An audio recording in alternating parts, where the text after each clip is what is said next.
Okay, your next lesson is called Development of Two Cultures, Part 2. Go ahead and take out your notes. Let's look at our goals for this lesson. Our objectives are to explain the economic differences between the North and South prior to the Civil War, cite the differences of opinion on the role of the government between the North and South prior to the Civil War. Look at our vocabulary words. A crop grown to be sold at market rather than used for livestock feed or personal use is a cash crop. A war between groups or regions within the same country is a civil war. A large farm on which a primary cash crop is grown, usually by laborers who live on the property, is a plantation. A tax on imported goods is a tariff. Pertaining to cloth, fabric is a textile. Okay, yesterday we talked about several differences between the North and the South.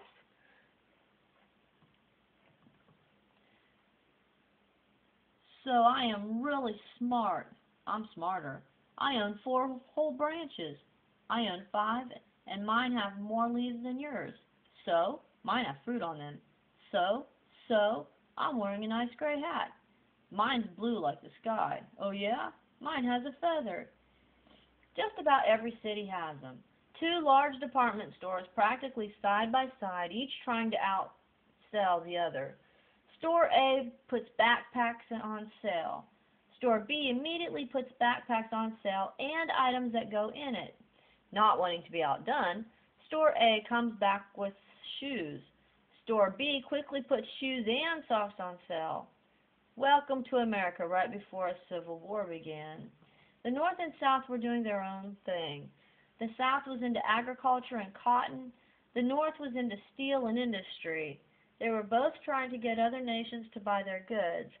In the past, the slavery issue had typically been considered the motivating cause of the Civil War. In reality, although it was obviously a very important and divisive issue and had a great deal of significance, the practice of slavery was only one of the issues that divided the North and the South. In today's lesson, you'll learn about 2 other issues, economy and government control, and the parts they played in causing the South to secede from the Union, sparking the Civil War. As the presidential election of 1860 grew near, it was clear America was headed for conflict. In the eyes of the South, just one more incident would push it over the edge. That incident was the election of Abraham Lincoln. Besides slavery, what other issues caused the South to consider leaving the Union? It came down to 2 things: economics and government control. Economics, agriculture and industry. Climate and geography played a role in the economics of both regions. For the South, the mild climate made it possible to farm nearly year-round. The flatland, well supplied with many rivers and streams, was very fertile. When crops were ready to be sold, plantation owners would transport them down the rivers to port cities. At the time, all machinery was powered by water. Since many of the rivers flowed gently through the flat geography, there was little opportunity for factories to develop. Early on, plantation owners used slaves for their tobacco and cotton crops, but there was little profit in them. Before a grower could ship cotton, someone had to separate the seeds from the cotton.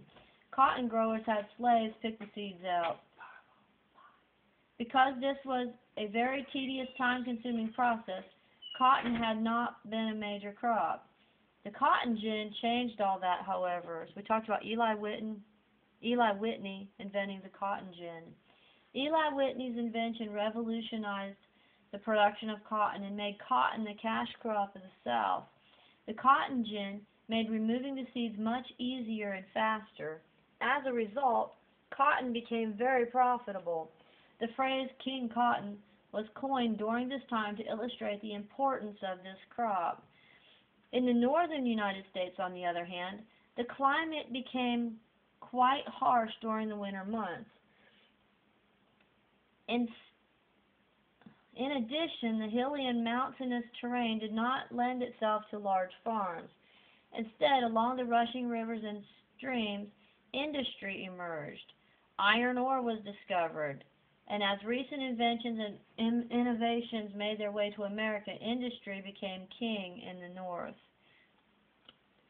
Okay, so we said technology,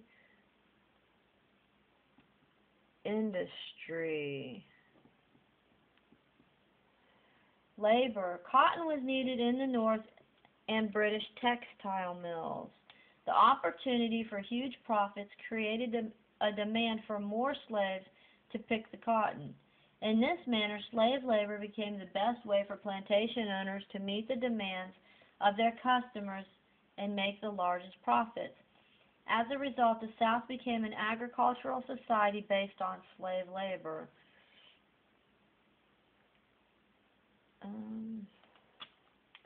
Put farming over here. That's the same as agriculture, but we'll put it here just to be sure. Okay. In the North, many factories springing up employed thousands of immigrants that poured into the nation from Europe.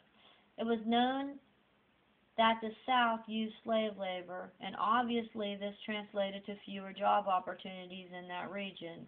The ever-growing industrial business in the North, however, provided poor European immigrants the chance to change their lives.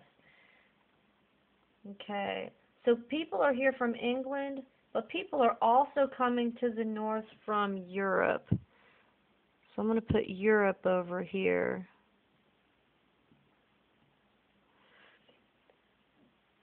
Urban versus rural. The two economic lifestyles had much to do with the growth of the cities. Small rural communities appeared all over the South in the midst of many farms and plantations. Since many of these were self-sufficient, there was little need for industry or other businesses. On the contrary, many cities sprang up in the North, surrounding the factories that provided the jobs. Tens of thousands of immigrants made it possible for many different companies to survive and grow. In no time, cities of more than 100,000 people dotted the northern landscape, whereas the South only had one, New Orleans.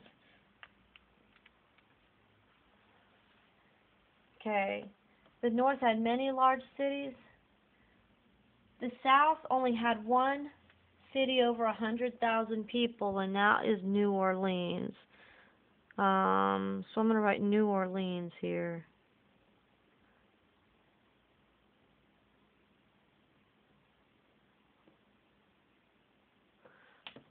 So New Orleans is the only city in the South that had more than 100,000 people.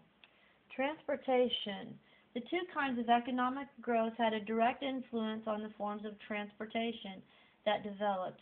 In the North, large cities based around industry demanded better means of getting around. Northern factories needed to get their goods to ports for distribution.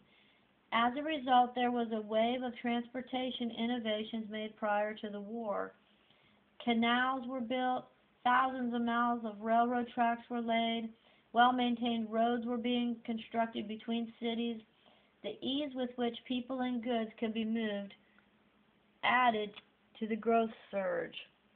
Okay, so in the North, they're needing ways to travel.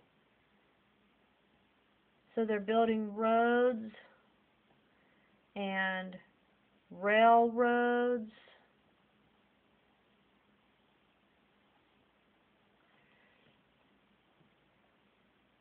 Okay. On the flip side, the lack of urban development had the opposite effect on the southern states. For the most part, the many large rivers in the South provided all the transportation plantation and farm owners required. To be sure, railroads were built, but not nearly to the extent as the North. The self-sufficient nature of the plantations made travel to cities unnecessary. Therefore, roads were not a priority. So they're building many roads and railroads here. They did build a few in the South. I'm going to put few railroads because they really didn't need them. Their main form of transportation was the rivers. I'm going to put rivers up here. They used the rivers for transportation. Okay, trade. Another issue that soon became a major stumbling block between the North and South was trade. As the nation continued growing, an imbalance began to emerge in Congress. It was clear to the South that soon the Senate would have more anti-slavery representatives than pro-slavery ones. It also seemed clear that a shift in power would only hurt the Southern cause. This belief was reinforced when Congress passed some trade laws that favored Northern interests. For example, Congress passed a set of tariffs that made it more difficult for Southern plantation owners to sell their cotton overseas. It is traditional for congressional leaders to pass legislation that protects their regions. With fewer Southern leaders in Congress, the South was getting left out of the best deals. They saw this as a serious threat to their livelihood.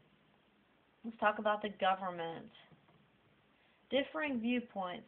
The differences between regions could also be seen in attitudes toward the government in general. Southern states believed that the federal government was becoming too powerful and controlling. They did not think the federal government had any right to tell them how to run their states. Take the issue of slavery, for example. If the South wanted slavery, then that was their decision to make. As a result, Southern citizens tended to be fiercely loyal to their states and not necessarily to the federal government. So the South believed that the federal government had too much control. They believed in, I don't know if I can fit it in my circle, they believed in state control. In contrast, as a result of the rapid growth of the North, there was a need for more and more government intervention in the areas of business and economics. Again, decisions made by the federal government, such as the aforementioned trade tariffs, tended to support the needs of the North rather than those of the South. The two viewpoints arose from differing interpretations of the Constitution. So the North favored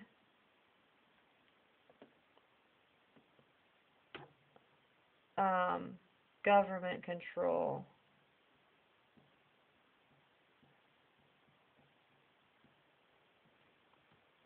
The Constitution. The wording of the 10th Amendment of the U.S. Constitution is really quite simple. It reads as follows. The powers not delegated to the United States by the Constitution, nor prohibited by the states, are reserved to the states respectively or to the people. In other words, there are certain powers that specifically are delegated to the federal government by the Constitution, such as setting international trade policies or making rules that govern the President, Congress, or high courts. Because this amendment is so broad, there are differences of opinion as to what it actually means. It meant deciding the issue of slavery, for example. To the South, slavery was a state's issue and should be left that way. The Constitution did not condone slavery exactly, but it also did not exactly condemn it. For Northerners, the Constitution guaranteed the freedom of all people. The fundamental beliefs in what was allowed based on the words found in the Constitution would never be agreed on by both sides. For more information, this part of the Constitution was written with slavery in mind. The portion that reads 3/5 of all other persons refers to slaves. As part of the compromise, the northern states agreed to count each slave as 3/5 of a person for the sake of congressional representatives in the House.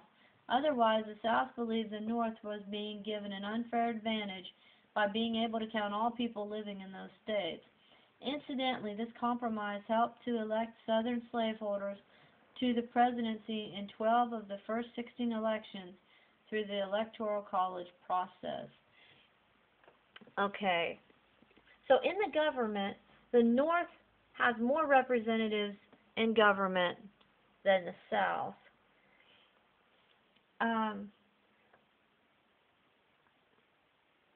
Your representatives are based on your population. And since the South isn't counting any of its slaves, in numbers, on paper, it looks like there are many more people in the northern states. And since it's based on their population, the population of each state, the North is getting more representatives in the government than the South is. And what this just said is the South agreed to count each of the slaves as 3/5 of a person. So they'll have more representatives in the government. Let's review this lesson before we do the problems. Okay? Today we talked about the South had a mild climate year-round. The North had mild summers but harsh winters. Here we go. Harsh winters.